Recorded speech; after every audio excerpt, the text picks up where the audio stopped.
I'm filing a Form 30 report for a foreigner residing in Bangkok, but his wife's household registration is in another province. Where do I need to file? You can watch it on YouTube.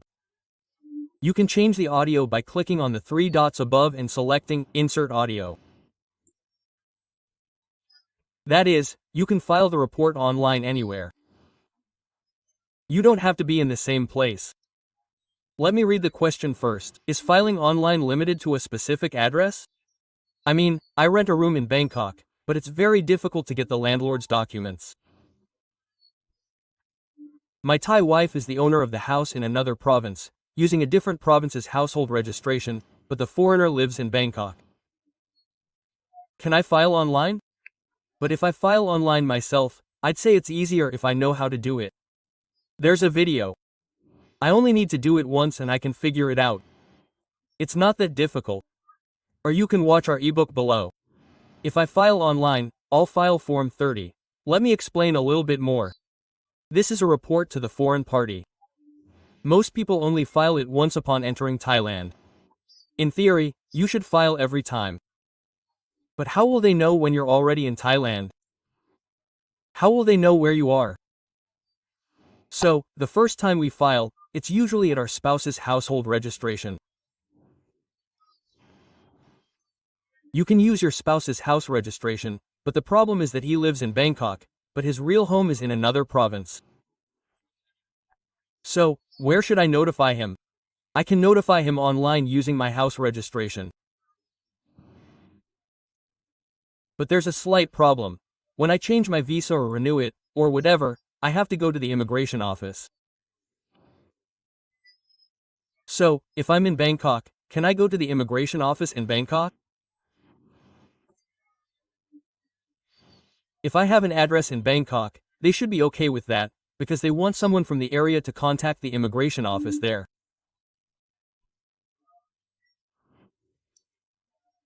So, when I change my visa, I have to check if it's my current address. It doesn't have to be my home address. It's my current address. So, I can change it anywhere, or I can notify anywhere.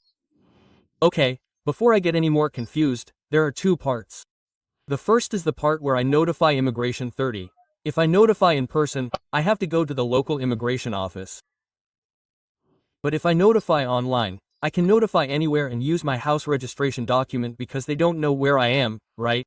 But the real part where I have to go to immigration is when I change my visa or renew it. Anyway, you have to have the address document of that place in order to contact the immigration office there. But I'm not sure about Bangkok because they didn't say that you have to reside in Bangkok to get this. But to be sure, we have another address in Bangkok. Is this the rental contract or something? Have them issue it. The owner of the room we rent has to issue it, right? If they issue a rental contract or something, we should be able to apply for a visa change or extension in Bangkok. Now, we come back to Immigration 30. If, for example, we want to make it legal, we move somewhere and report that we're there so that when we go, we have to contact the local immigration office so that there won't be any problems. And now, we're renting, so the documents we use must definitely be the owner's documents, whether we're living in our own house or in another province. They have to be the landlord's documents. In the case of renting, they have to be the landlord's ID card and house registration documents. This means the house registration documents, not theirs. But in the case of renting, it has to be the rental contract and the landlord's ID card. If they don't do it right, if you ask and they still won't do it, ask for their documents. If they're worried, tell them. Mark what? Cross out the crossed out letters. This is for use only when reporting to Immigration Bureau, Immigration Form 30. Yeah, that's it, right? You can't use it for anything else. In short, you can notify online anywhere. Just bring the landlord's documents to notify. If you're renting, ask for them. If you don't know how to do it, ask for their documents. Then you can notify online yourself. Online means you can notify anywhere. If you go in person, it must be in the local area. And for changing visas, immigration doesn't specify much. They want you to be physically present. So, just have proof of address. You can go and change the visa anywhere if you have proof of address. You don't have to move to Bangkok to be able to renew your visa in Bangkok. No, you just need proof of address in Bangkok. If you're renting, you can do it. If you have any questions, feel free to ask in the comments. And if you want to check the information, there's information about entering Thailand at go.com. Check out the link below today's video. Thank you for listening.